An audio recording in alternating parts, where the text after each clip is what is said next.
मैं सुशील गुप्ता आज बृहस्पतिवार व्रत कथा सुनाने जा रही हूँ। एक सेठ था। उसके घर में अन्न और धन की कोई कमी नहीं थी, परंतु उसकी स्त्री बहुत ही कृपाण थी। वह किसी भी भिखारी को कभी कुछ नहीं देती थी। सारे दिन घर के काम काज में ही लगी रहती थी। एक समय साधु महात्मा बृहस्पतिवार के दिन उसके द्वार पर आए और भिक्षा की याचना की। स्त्री उस समय घर आंगन को लीप रही थी। इस कारण साधु महाराज से कहने लगी, महाराज, इस समय तो मैं लीप रही हूँ, आपको कुछ नहीं दे सकती हूँ, फिर किसी अवकाश के समय आना। साधु महात्मा खाली हाथ चले गए।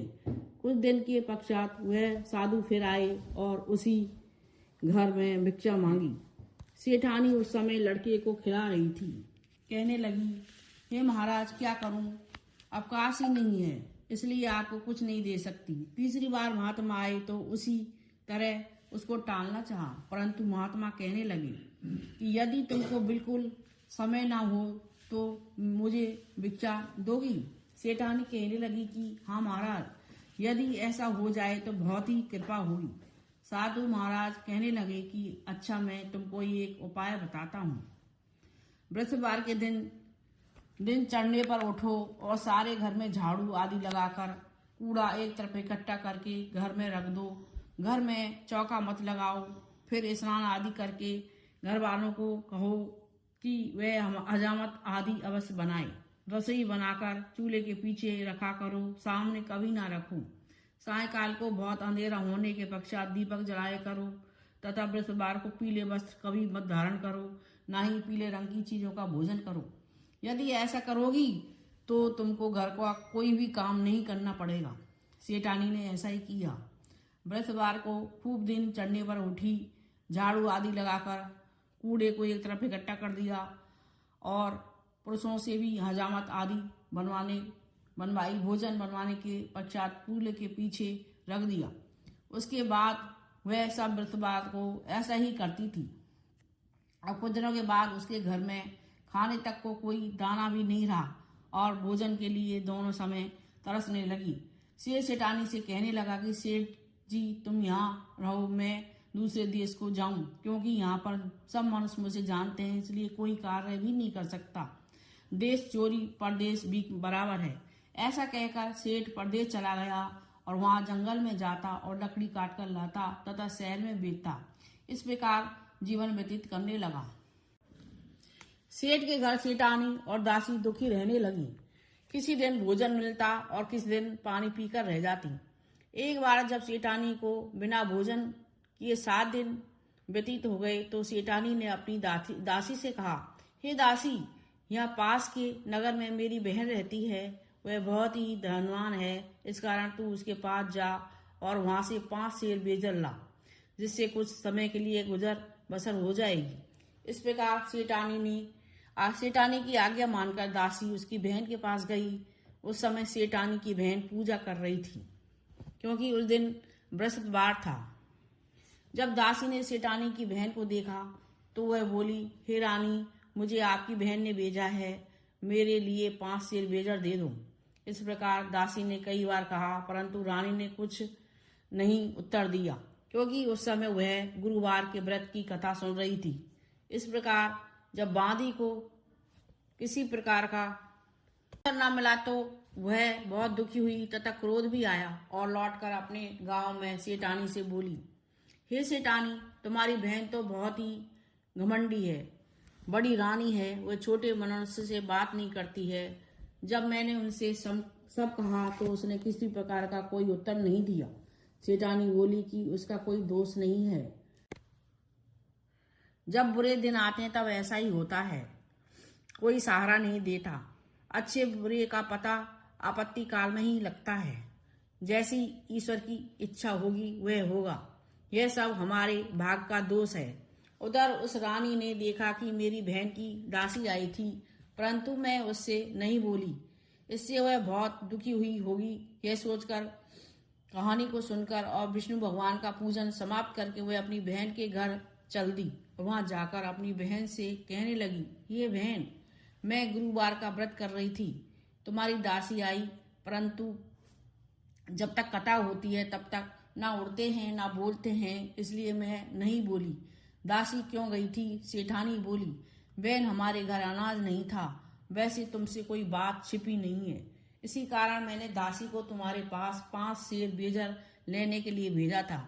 रानी बोली, बहन देखो, वृषभार भगवान सबकी मनोकामना पूर्ण करते हैं, शायद तुम्हारे घर में अनाज रखा हो। इस प्रकार से वचन सेठानी ने सुने तो वह घर के अंदर गई, वहां उसे एक घड़ा बेजर मिल गया। सेठानी और दासी प्रसन्न हुई और दासी कहने लगी, हे रानी देखो, वैसे ही हमको भोजन नहीं मिलता, इसलिए हम आज ही व्रत करते हैं। अगर इससे व्रत की विधि और कथा पूछ ली जाए तो उसे हम भी किया करेंगे।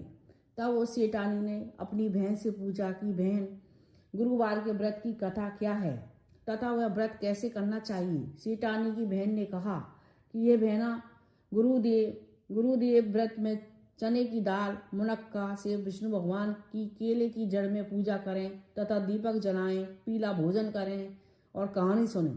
इस प्रकार करने से गुरु भगवान प्रसन्न होते हैं, अन्न, पुत्र और धन देते हैं, मनोकामना पूर्ण करते हैं। इस प्रकार से सेठानी और दासी दोनों ने निश्चय किया कि वह अगले वृषभार भगवान का पूजन अवश्य करेंगी।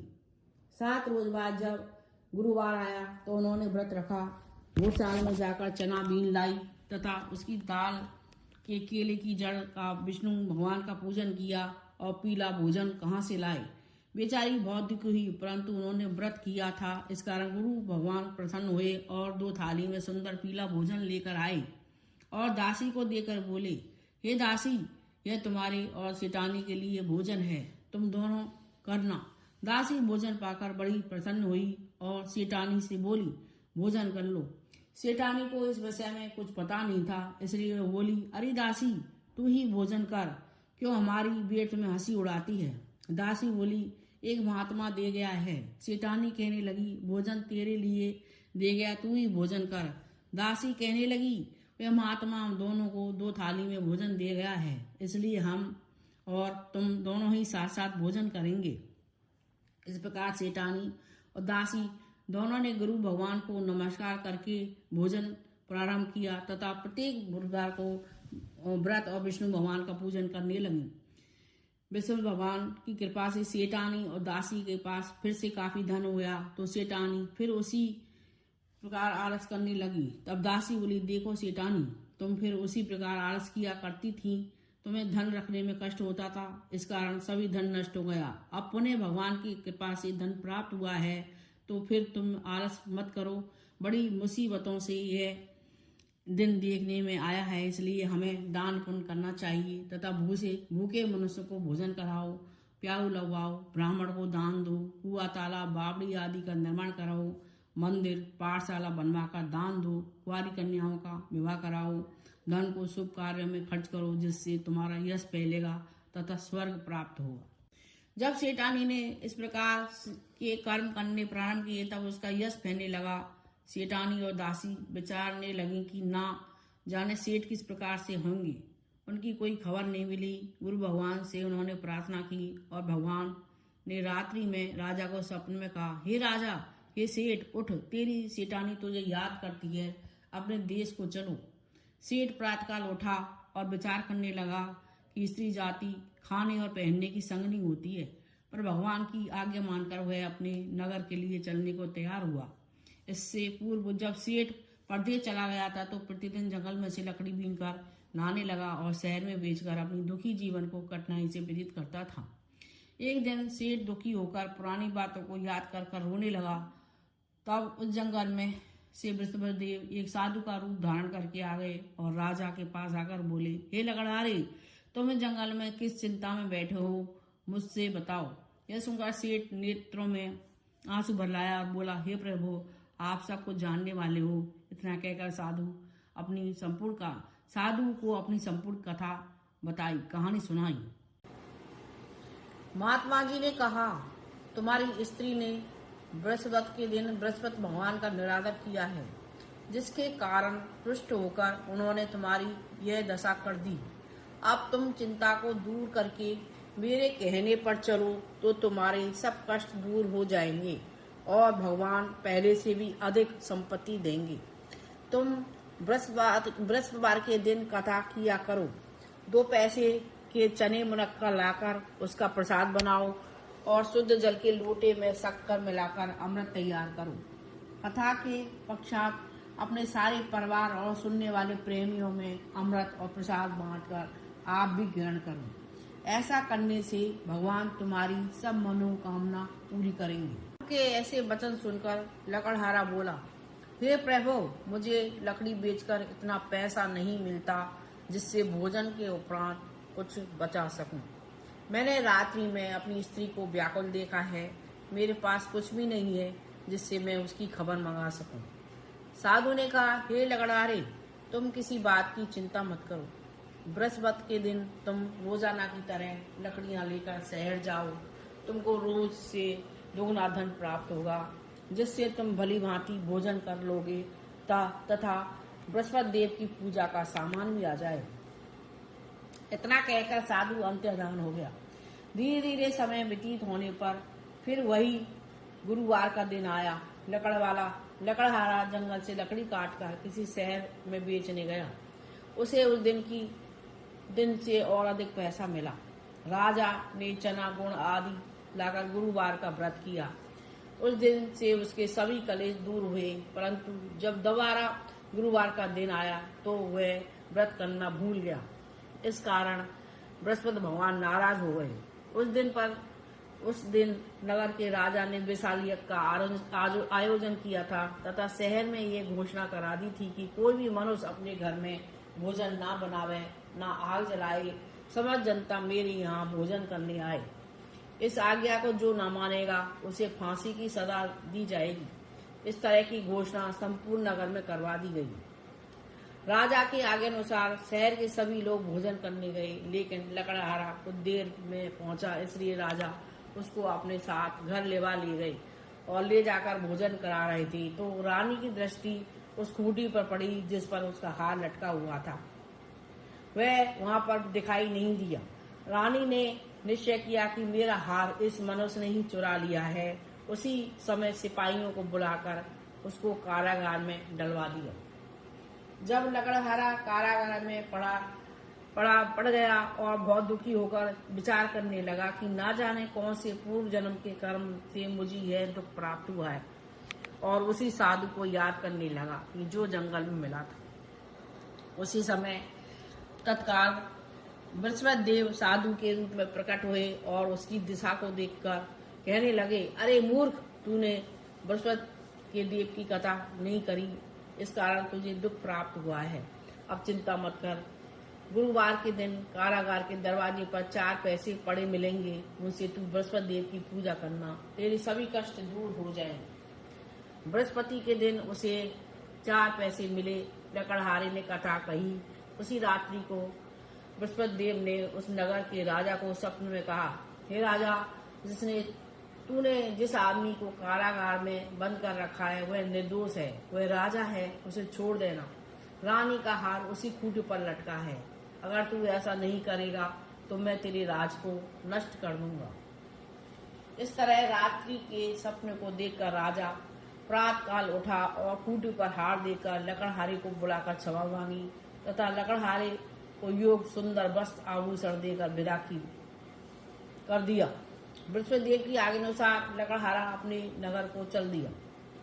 राजा जब अपने नगर के निकट पहुंचा तो उसे बड़ा आश्चर्य हुआ। नगर में पहले से अधिक बाग, तालाब, कुएं तथा बहुत सी धर्मशालाएं, मंदिर आदि बन गई हैं। राजा ने पूछा, यह किसका बाग और धर्मशाला है? तब नगर के सब लोग कहने लगे, यह सब रानी और बांदी के हैं। तो राजा को आश्चर्य हुआ और गुस्सा भी आया। जब रानी ने यह खबर सुनी कि राजा आ रहे हैं तो उन्होंने बांदी से कहा, यह दासी देख, राजा हमको बहुत बुरी हालत में छोड़ गए थे। हमारी ऐसी हालत देखकर वे लौट ना जाएं, इसलिए तू दरवाजे पर खड़ी हो जा। आज्ञा अनुसार दासी दरवाजे पर खड़ी हो गई।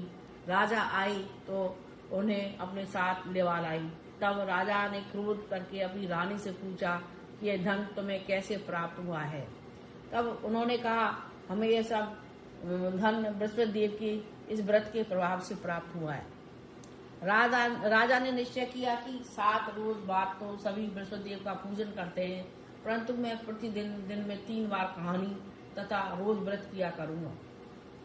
अब हर समय राजा के दुपट्टे में चने की दाल बंधी रहती थी और दिन में 3 बार कहानी कह। एक रोज राजा ने विचार किया कि चलो अपनी बहन के यहाँ हो आए।